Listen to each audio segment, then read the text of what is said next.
इमरान खान मान ले कि उनसे मुल्क नहीं चल रहा, अब भी मौका है अवाम की जान छोड़ दें। बुरी कारकर्दगी होगी तो ये तो होगा। केपी बल्दियाती इलेक्शन के नताइज पर मरियम नवाज का रद्द-ए-अमल, कहा पीटीआई का टिकट रुसवाई का निशान है, कोई लेने वाला नहीं होगा। मरियम नवाज कहती हैं पीटीआई उम्मीदवार हेलमेट पहनकर अवाम में जाएं। शहबाज शरीफ वजीर आजम के उम्मीदवार हुए तो उनके पीछे खड़े होंगे, मुकम्मल सपोर्ट करेंगे। फैसले का इख्तियार नवाज शरीफ को है। एवनफील्ड रेफरेंस में प्रोसिक्यूटर ने आज तबीयत खराब होने का बहाना बनाया।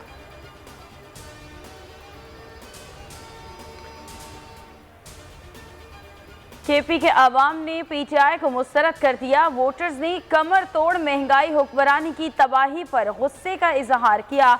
शहबाज शरीफ कहते हैं कि नताइज ऐसे तजर्बे के खात्मे का आगाज है जिसकी कीमत आवाम को भुगतना पड़ी है।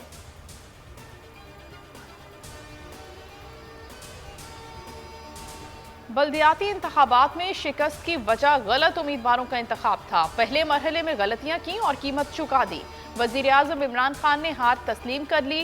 ट्वीट में लिखा कि अब जाती तौर पर बल्दियाती इंतखाबात की हिकमत अमली की निगरानी करूंगा। पीटीआई मजबूत होकर सामने आएगी। वजीर आला महमूद खान से रिपोर्ट तलब।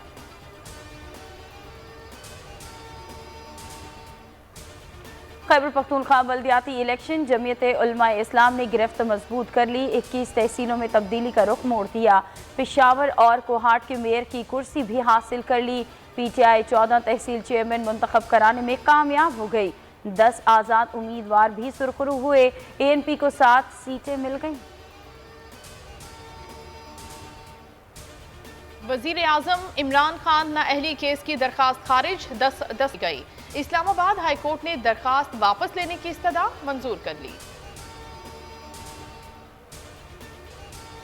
सानेहा सियालकोट 34 मुल्जिमान के जिस्मानी रिमांड में 13 रोज की तौसी। गुजरांवाला की इंसदाद दहशतगर्दी अदालत का मुल्जिमान को 3 जनवरी को दोबारा पेश करने का हुक्म। पुलिस अब तक 85 मुल्जिमान को पेश कर चुकी।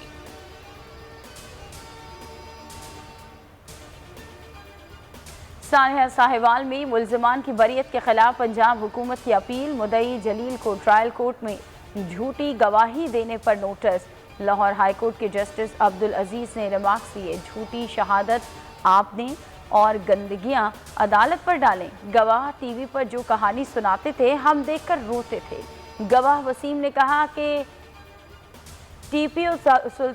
डीपीओ साहिवाल ने ये बयान देने का कहा था। कैप्टन रिटायर्ड अली जिया को नोटिस जारी।